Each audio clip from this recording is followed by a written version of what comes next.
Hello my friends, welcome to my corner. In the year 1928, the Nobel Prize in Literature went to the Norwegian novelist Sigrid Undset, and the citation was principally for her powerful descriptions of northern life in the Middle Ages. As you may know, at one point in my life I decided to read at least one book by every winner of the Nobel Prize in Literature, and I'm gonna be honest with you, back then I was a little bit intimidated by the length of the most famous works that Undset wrote. So what I did was I decided to go with this little book titled Gunnar's Daughter. This is a very short novel, 150 pages only, divided into very short chapters, so it's a really quick read. And it has the advantage that this was Undset's first historical novel. It's from the year 1909.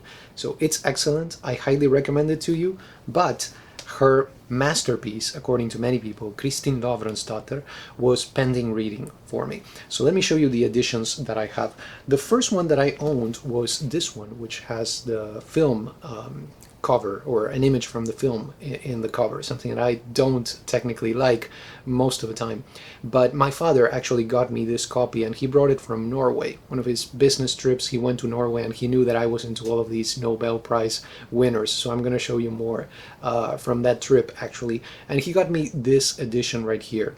But the thing is, this is the old translation into English. It was one edition originally published by the publisher Knopf, and the translation was by Charles Archer and J.S. Scott, the first volume, and then the remaining volumes only by the translator Charles Archer. So the problem with this translation is that the dialogue, at least, it's a little bit archaic, right? So you have some inverted word order going on right there. Sometimes it seems like the characters speak like Yoda from Star Wars, so you don't really want that. When it comes to the translation that you want to choose for Kristin Lavransdatter, you want to go with the newer translation by Tiina Nunnally, which is the one that is published by Penguin, either as a one-volume edition that my arms and my hands are hurting from after having just finished it, or you can also purchase it as 3 separate novels. So you really want to go with this translation, the more modern one. The older one also had some passages that were missing, so it's kind of like abridged. If you go with this one, this is the first complete translation of Kristin Lavransdatter into English. I also read her wonderful biography of Catherine of Siena, so if you're into that kind of thing, I highly recommend this one to you. And I actually bought this book from the publisher Aguilar in Spanish.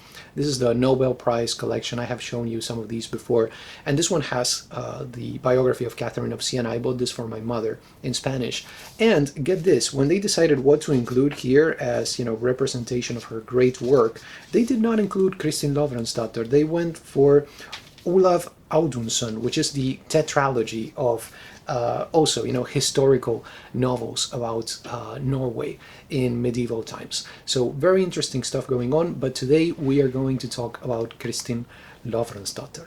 This is Undset's most famous work, and it is a trilogy of novels that are set in 14th century Norway.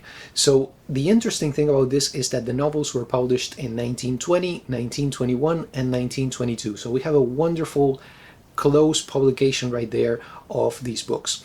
The story, of course, as you can tell from the title, revolves around a woman named Kristin Lavransdatter, whom we follow basically from the time that she is a 7-year-old child until the time of her death. By the way, when I tell you something like the time of her death or other elements of the plot, these are elements of the plot that you can get from reading the back cover description, or in this case, this flap right here. I'm not spoiling. I always try not to spoil.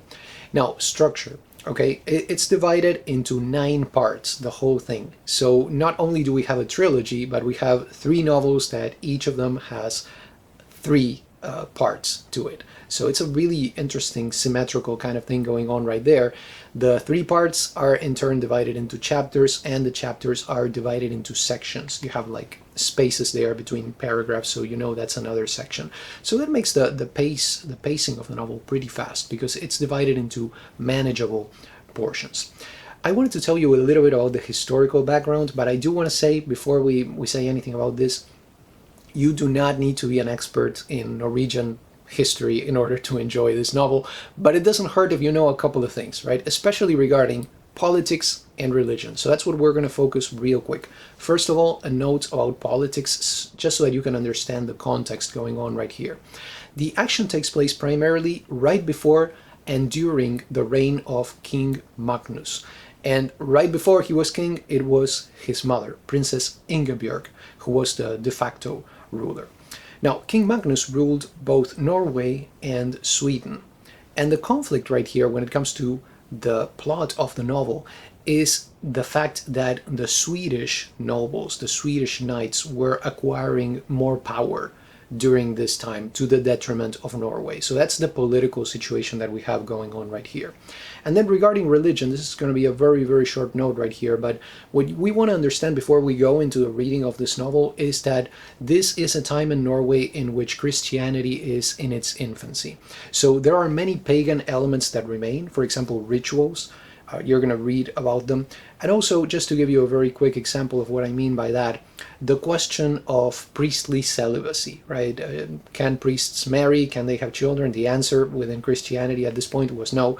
But you can tell in the novel that that was pretty flexible at this time still, because it was a period of transition, right? That's what we have right here in this trilogy of novels. So speaking of that, speaking of trilogy, why don't we actually look at the novels? I'm going to give you some general information just so that you can know what to expect at each of the three stages of this narrative of the life of Kristin Lavransdatter.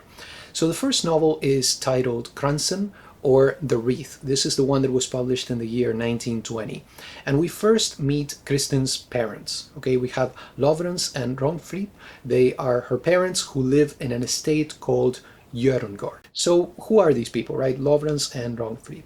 They are good, God-fearing Christians. They're maybe a little bit overprotective of Kristin, but they have good reason, because when we meet them and when we hear about Kristin, we also hear that they have lost 3 children before they were able to have Kristin.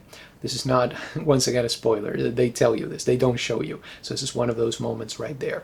So they have Kristin, and then right after that, very close, soon after that, they have 2 more daughters, Ulfhild and Ramborg. So as a child, Kristin basically likes to accompany her father on his journeys. She really likes getting out of the house and just experiencing the world out there like his father does. And she has a friend, a little boy by the name of Arne. As an adolescent, very soon, Kristin is betrothed to a guy named Simon. But she still kind of has feelings for this boy Arne, right? So you can see right there that she is torn, even from a very, very early age. There's this, basically 2 options that she has right here. On the one hand, is she going to follow her own feelings, or on the other hand, is she going to follow her parents' wishes? And you're going to see many moments in these novels where Kristin is torn between 2 choices like that. Now, at some point in her adolescence, there's a character named Bentheim who comes into the picture with tragic results. That's all that I'm going to say about that character, but just be on the lookout for him. And at one point, it is decided that Kristin is going to spend 1 year at a convent. Now, while she is there at that convent, by another twist of fate, she meets a guy by the name of Erlend Nicolausson. And it's immediate attraction for both of them. Okay, both of them are just smitten, and that happens right there. So even though Kristin, is still betrothed to Simon, she wants Erlend, but she is completely adamant about this. And the problem is that Erlend has a little bit of a past, and this is something about him that, for example, Kristin's father does not like. Okay, so this is the main conflict of the first novel, this idea that she was betrothed to a guy, but she wants another one, and the father is not too crazy about this guy that she really likes. By the time this novel ends, just to give you a little bit of context right here, Kristin is about 17 years old. So then we move on to the second novel, which is titled Husfrue, or The Wife. This is the one from 1921. And as the title indicates, basically this novel focuses on Kristin's life as a wife. She's almost 20 years old at this point at the beginning of the novel, so it basically continues. You're going to see that sometimes when we jump to a chapter, from a chapter to another, from a section to another, there's a gap in time. So the narrative kind of fast forwards a little bit. So that is really good in terms of storytelling. So what we get here in this novel, the second novel, is basically the portrait of a marriage. We get information and we see the disagreements, we see the quarrels, we see the not liking the spouse's acquaintances or family, the homesickness, the works. Okay, all of that stuff that you would expect from a realist storytelling perspective. Now, a big problem is the husband's past, okay, which, as Faulkner would say, is not dead because it's not even past. That's all that I'm going to say, okay? I'm going to let William take care of the description right there for us. Towards the midpoint of this second novel, we enter the realm of politics, okay? This is where the novel's main conflict takes place. And as I told you before, during King Magnus's reign, the problem from the Norwegian perspective was that Sweden was acquiring quite a lot of power, and this was being felt by Norwegians like at the very tangible level, the negative results of this. So Kristin's husband becomes embroiled in this political struggle to make the situation a little bit better, to achieve some change. His personal life gets a little bit complicated too. And Kristin, meanwhile, has many kids. Okay, she actually has, and you can get once again this from the description, she has 7 sons. Okay, 7 sons. That's a very interesting number. If this were set in Latin America, the last son would be a werewolf, but that's not what we have right here. Okay, but she does have 7 sons. And the novel basically marks the beginning of the estrangement between Kristin and her husband. And this is, in fact, going to be the main focus of the third novel. So that's how we move on to Korset, or The Cross, okay, the one that was published in 1922, the last novel of the trilogy. So as I mentioned, the main conflict here stems from the fact that Kristin and her husband become estranged. Her husband goes to live by himself, actually, and that it doesn't seem like that much of a problem these days, maybe, but back then it was a huge problem because it was against the rules of the church. Even though Christianity, once again, is in its infancy at this time, there's this idea of sort of policing the relationships, and the marriages. It's not okay if a husband and a wife decide all of a sudden, oh, I'm just going to go live by myself. We're going to separate. If you wanted to do that, what you needed was a special permission from the bishop at this time. So as you can imagine, when this happens without permission, all sorts of gossip arises, right? So we are among human beings after all. So that happens, and it creates problems for both of them, for Kristin and for her husband. But another very important issue that is at play in this third novel is Kristin's realization, I would say, that she cannot really control the men in her life. She cannot hold on to her sons forever also. So there's that anxiety that she is experiencing of that separation, as one by one her sons begin to carve their own paths, right? And many times in ways that are not entirely to Kristin's liking. So that is also part of the conflict that we have right here. In other words, it's kind of like an isolation that Kristin feels from the world and the people around her. Kristin gets a little taste of life as a mother-in-law. She's not too crazy about it. So eventually she makes a very important decision, and she leaves home for another place. Let's just put it that way. Okay, this happens towards the very end of the novel, so it is also something that you want to experience by yourself. Let's talk a little bit, now that we have covered the plot and the story and the characters, a little bit about genre and style, or let me say genres, okay, because Kristin Lavransdatter is definitely and obviously a historical novel. We know that by the very premise and all that. It is evident that Undset documented herself incredibly, even to the details of life in medieval Norway. And I mean the details, okay, like the tasks that went on in the kind of farm type of setting where they live, the utensils, the jewelry, the games that they played, even all of these details. You're going to read these novels and you're going to feel like you were there, okay, because it's so vivid, even down to those little details that I was just mentioning. But we also have to say, Kristin Lavransdatter is also a psychological novel. we spend a lot of time inside the mind of these characters, especially Kristin, of course, because the focus is on her. But I would say, look out for the thoughts and the feelings and the emotions of other characters too, because we really go deep inside the human heart, the human soul with this novel.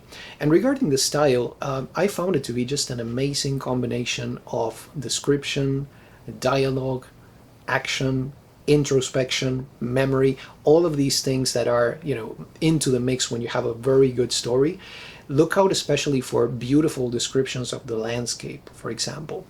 If you read the descriptions, you can tell, okay, this was written by somebody who has a deep love for this landscape. And then regarding the introspection, something that I might mention is just how perceptive Undset is, how good she is at portraying the ebbs and flows of the human heart, the ambivalence sometimes. For example, Kristin's husband saying, I love her, I love being with her, but I also love when I am outside of the home, when I am, fighting people during times of trouble and stuff like that. So that ambivalence right there, she is wonderful at capturing that. Looking at themes, I want to briefly mention them to you because I think these are, as in other cases of other novels that I have talked about, they're pretty much self-explanatory. So I'm just briefly going to cover 3 of them. There are many themes going on here, as you can imagine, but I think with these 3, it's a good start. Okay, it's a good idea of what this novel or these novels are all about. The first one, probably the most important in terms of what this story is all about, is the idea of God's will versus one's own will. There's a very important moment in the last novel in which Kristin suddenly begins to think, and she realizes that it's like, oh my gosh, for the most part, I have really had my way with pretty much everything that I wanted. But then she realizes, and that is precisely why I am not happy, right? So she has that moment of realization right there, that epiphany. It's like, should you follow God's will or your own will? Which is the one that leads to happiness right here? Now, as you may know, Sigrid Undset was a convert to Catholicism. But I want to tell you, this is not a preachy novel. Okay, actually, some critics have even said that this is not a Christian novel, really. It's a novel in which the fact that the character is a Christian is a very important point, but not in itself, not maybe by the points that the novel is making. It is clearly imbued in Christianity, but that's one thing that I do want to say. It is not a preachy novel at all, but that is definitely one of the main themes that you're going to find here. The second theme that I mentioned before, briefly at least, is the idea that we are seeing the first steps in Christianity of a society, of a culture, and also the legacy of paganism that is still right there, that heritage that is present. So you see that kind of oscillation, between, the newly acquired Christian worldview and the more traditional paganism that was just the way things were before. As usual, what happens in every place basically is that every place gets its own blend, its own particular blend of Christianity and something else. That's syncretism right there, right? That's why, yes, the dogmas, the ideas and all that are always the same, but if you look at Christianity, the way it is practiced in Latin America and the way it is practiced in the United States, for example, there are different outside influences that kind of give shape to the things you do, the things you emphasize, even though the rituals and all that are supposed to be the same. So there's that conflict right there regarding that theme. And then the third one that I want to mention, which is going to lead us directly into the next topic that I want to cover at least briefly, is the fact that this is a woman's journey. Okay, this trilogy of novels gives you the experience of being a woman, but in every aspect. Okay, we see Kristin as a daughter, as a sister, as a wife, as a mother, right? And that's where I'm going to stop because I don't want to cover all of the experience for you. But, it's very common. We have a lot of novels really that have as their title the name of the heroine, right? But many times those novels have been written by men. What we get here is that experience, that woman's journey from the perspective of a woman. So what I mean is from somebody who actually knows about it from personal experience, not only from reading literature, right? So that's another thing that is very important. And the reason that I said, that this leads us into the next topic is because the last thing that I want to cover, the last issue that I want to share my ideas with you on is Kristin herself, right? We have this character at the center. So what is Kristin like? Like, what is she all about right here? I want to say Kristin is a good woman. Okay, there's absolutely no doubt about that. But here's the good part. She is not perfect. I mean, it would be very difficult for us to relate to her, most of us at least, to relate to her if she were absolutely perfect. There is no Manichaeism in this novel. Okay, there's no good character, bad character. We don't really have that. The characters are human. Kristin's marriage is neither happily ever after nor absolute torture. Okay, so you get those wonderful shades, which is what we want in literature that is going to reflect the human condition, of course. So in a sense, if you ask me, for example, okay, does Kristin represent something? Once again, going back to that idea, most of the time when you have a novel that bears as the title the name of the woman, the name of the heroine, most of the time you have characters that represent the nation, right? And in a sense, we could say that Kristin represents the nation. You can see that inner struggle, right? Her inner struggle sort of mirroring the struggle of a culture between, the old and the new values, stuff like that. But it's very important to say that I think, we cannot reduce this novel to a simple allegory. That's the word that I was looking for. It's not just an allegorical novel, okay? Kristin is a flesh and blood character. I would say the same about all of the characters that you are going to meet in this trilogy. They're all very well-rounded. And it's one of the most amazing, actually, psychological portraits that I have ever encountered. This is on a par with Dostoevsky. Yeah, I just said that. It's really on a par with Dostoevsky. I have a comment right here. This is in the back flap that says, this is from Commonweal. Sigrid Undset's trilogy embodies more of life, seen understandingly and seriously, than any other novel since Dostoevsky's Brothers Karamazov. So that is quite a statement, and there is much truth to that. So that's what I wanted to say about her as a character. Now, as a bottom line kind of thing for this video, let me just share my impressions with you on the whole reading experience that I had with this novel, which is a novel, by the way, that accompanied me throughout many days of my life. Kristin Lavransdatter is just one of the greatest works ever written. This is one of the masterpieces of literature. It's a window not only into medieval Norway, but also into the human soul, I would say. So it is very deep. It's a very deep work. Kristin, as I said before, is a real character. She is a human character. And the story itself is just fascinating. Okay, it grabs your attention from beginning to end. All three of the novels, also, this is something that you rarely encounter. They are equally good. And that's why I'm so happy that she published them so close together. It's 3 years, 3 novels. That is just astonishing, Now, I am going to admit that it took me a while to read this novel. We are talking about, this is 1,124 pages. So it took me 3 weeks to read this trilogy of novels. And most days I had trouble actually reading more than 50 pages. But what I'm going to say is that that is entirely my personal thing. Okay, you're looking at a guy who is, first of all, not really a very big fan of the historical novel as a genre. The historical novel is not really my cup of tea, though I do read historical novels and many times I enjoy them very much.